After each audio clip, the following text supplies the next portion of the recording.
As darkness fell tonight along Israel's northern border with Lebanon, it became clear that a ground incursion is now imminent.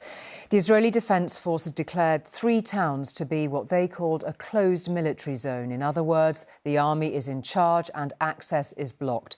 Tanks have been manoeuvred, checkpoints established. And across the border in the last couple of hours, intense artillery fire has been seen in southern Lebanon. In the capital Beirut, evacuations have been ordered. US officials say they've been informed of Israel's plans for limited raids. But if this is all the start of a new offensive, and it does seem that way tonight, then Israel has been warned by its foe. Hezbollah says it stands ready. In darkness, save the flashes of shelling, the next phase of the war that both sides said they wanted to avoid.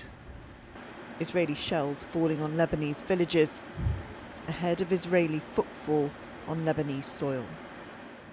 The Lebanese army has moved away from their positions in the south. Officially, at least, this is a war with Hezbollah, not the state. For days now, Israel has amassed its military and machinery on the border, preparing for the air war to become a land war. Shortly before the Security Cabinet met to authorise another grim moment for history, the Defence Minister was with the troops, reminding of their mission and potentially offering a rally cry for what lies ahead. Nasrallah is a very important step, but that is not all. We will use all the capabilities we have, and if someone does not understand what is meant on the other side, all capabilities are all capabilities. A ground invasion would change the dynamic of this war and be potentially ruinous to both sides.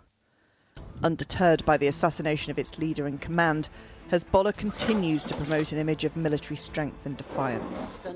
The rally cry to its troops, our fight continues. We are prepared if the Israelis decide to enter by land.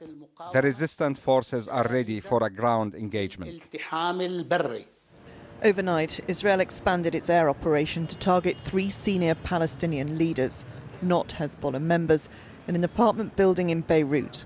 Every day brings some form of escalation.